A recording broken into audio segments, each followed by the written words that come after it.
Hallelujah, सभी को जय मसीह की। हम आगे वचन पढ़ेंगे। मलिसदिक का अब्राम को आशीष देना।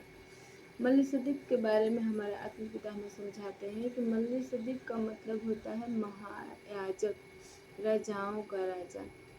मेरे प्रियो, वो हमें बताते हैं कि ये जो मलिसदिक है, इसका हमें वंशावली के बारे में नहीं पता।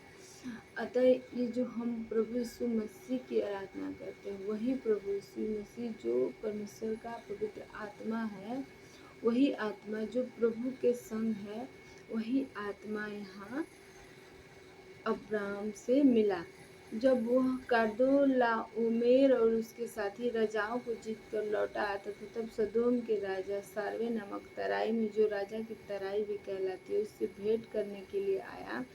तब सालेम का राजा मलिसदिक, जो परम प्रधान ईश्वर का याजक था, रोटी और दाख मधु ले आया।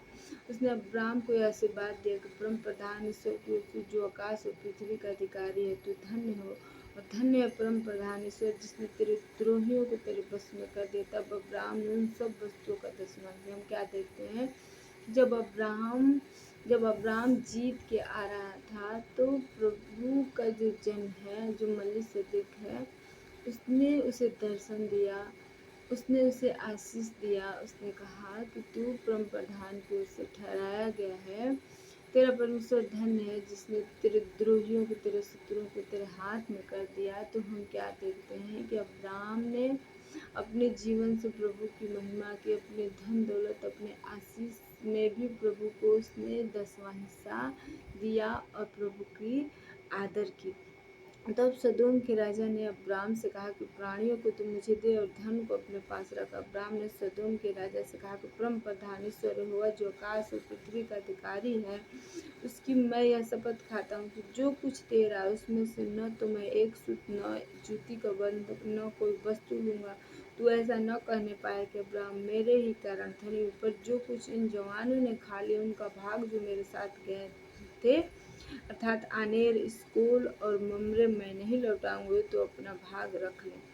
आगे हम क्या देखते हैं कि जो मलिसदिक, उसने कहा कि हे अब्राहम, ये सब कुछ तू अपने पास रख ले, यानी जो धन दौलत है, इसको जो तू मुझे अर्पित कर रहा है, मुझे न दे। तो अब्राहम ने कहा कि हे प्रभु, ऐसा न होने पाए कि जिसमें प्रभु परमेश्वर की आराधना करता हूँ, तू कहने पाए कि मेरे छूट के कारण, मुझे दिया हुआ धन अर्पित करने के कारण, जिसे मैंने नहीं लिया, तुझे लौटा दिया, तू आशीषित हुआ है, तू धनवान हुआ है।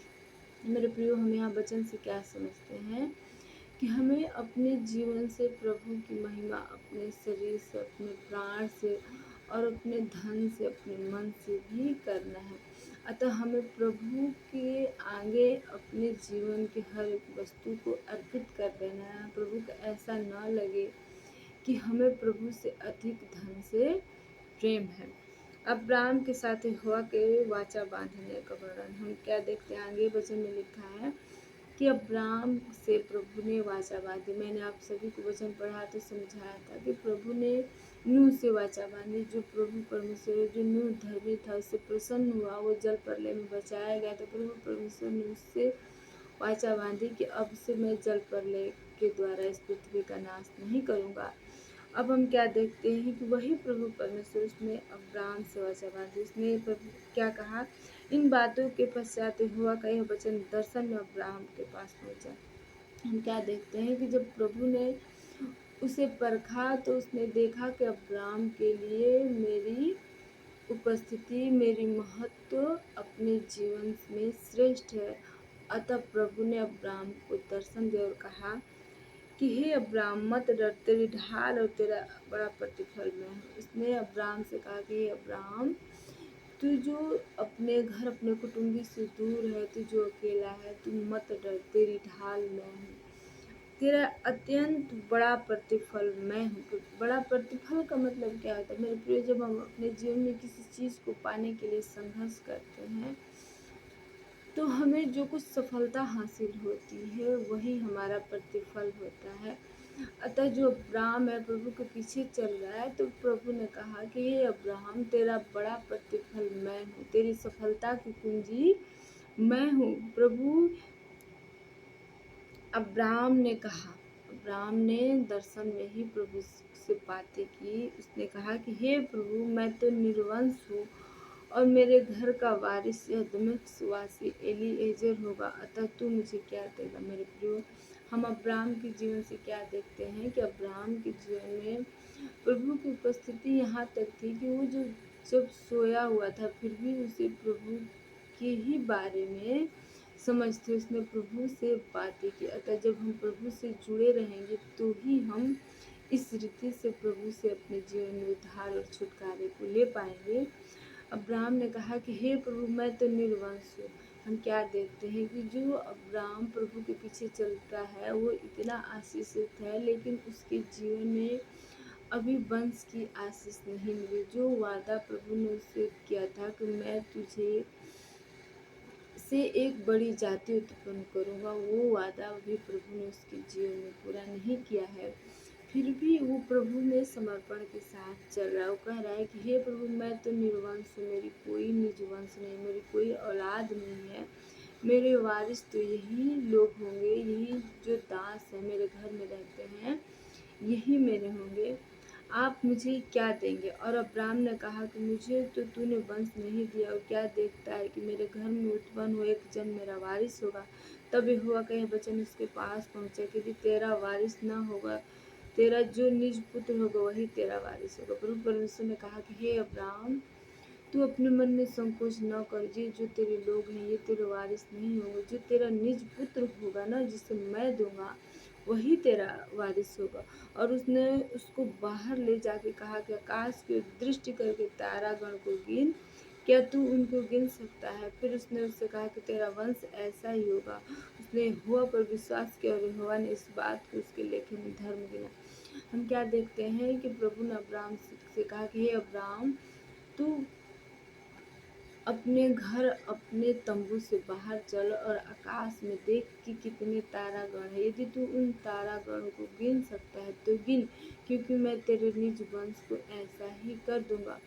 और अब्राहम ने प्रभु की बातों के ऊपर विश्वास किया, तो प्रभु ने उसके इस विश्वास को धर्म के लेखे में गिना। यानी उसके लिए ये धार्मिकता ठहरी कि अब्राहम ने प्रभु की बातों के ऊपर विश्वास किया, उसके वचन के ऊपर विश्वास किया।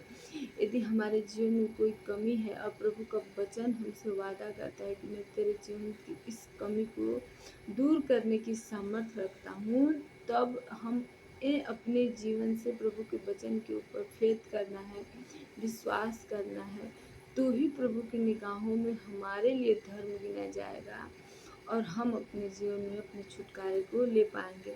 तब उसने उससे कहा कि मैं वही यहोवा हूँ जो तुझे कसदियों के ऊर नगर से बाहर ले आया कि तुझको इस देश का अधिकार दूँ। उसने कहा, हे प्रभु यहोवा, मैं कैसे जानूं कि मैं इसका अधिकारी हूँगा। यहोवा ने उससे कहा कि मेरे लिए 3 वर्ष की एक कलोर और 3 वर्ष की एक बकरी और 3 वर्ष का एक मेढ़ा, एक पिंडुक और कबूतर का एक बच्चा ले। इन सबों को लेकर उसके बीच से 2 टुकड़े कर दिया और टुकड़ों को आमने सामने रखा, पर चिड़ियों को उसने टुकड़े नहीं किए। जब मांसाहारी पंछी लोथों पर झपटे तब अब्राहम ने उन्हें उड़ा दिया। जब सूर्य अस्त होने लगा तब अब्राहम को भारी नींद आ गई और देखो, अत्यंत भय और महाअंधकार ने उसे छा लिया। तब यहोवा ने अब्राहम से कहा कि निश्चय जान कि तेरे वंश पराए देश में परदेशी होकर रहेंगे, उस देश के लोगों के दास हो जाएंगे। वे उनको 400 वर्ष तक दुख देंगे। फिर जिस देश के वे दास होंगे उसको मैं दंड दूंगा और उसके पश्चात वे बड़ा धन लेकर वहां से निकल आएंगे। तू तो अपने पितरों के साथ कुशल से मिल जाएगा। तुझे पूरे बुढ़ापे में मिट्टी दी जाएगी, पर वे 4थी पीढ़ी में यहाँ फिर आएंगे, क्योंकि अब तक एमोरियों का धर्म पूरा नहीं हुआ। और ऐसा हुआ कि जब सूर्य अस्त हो गया और घोर अंधकार छा गया, तब एक अंगूठी जिसमें से धुआं उठता था, एक जलती हुई मशाल दिखाई दी, जो उन टुकड़ों के बीच में से होकर निकल गई। इसी दिन यहोवा ने अब्राहम के साथ यह वाचा बांधी कि मिस्र के महानाद से लेकर परात नामक बड़े नद तक जितना देश है, अर्थात केनियों, कनिजियों, कदमोनियों, हित्तियों, परिज्जियों, रपाइयों, एमोरियों, कनानियों, गिरगाशियों और यबूसियों का देश मैंने तेरे वंश को दिया। हम क्या देखते हैं कि प्रभु परमेश्वर ने अब्राहम से कहा कि हे अब्राहम, तू मेरे लिए बलिदान अर्पित कर, मेरे लिए भेंट चढ़ा और अब्राहम ने प्रभु की बातों के अनुसार उसे भेंट अर्पित किया। लेकिन जो अब्राहम है उसने प्रभु के वचन के अनुसार काम नहीं किया, उसने चिड़ियों के पंछियों के टुकड़े नहीं किया और उसे अपने भेंट अर्पित करते के समय नींद आ गई। अतः प्रभु परमेश्वर ने कहा कि हे अब्राहम, हे अब्राहम, उसका नाम अभी अब्राहम था, अब्राहम नहीं पड़ा था।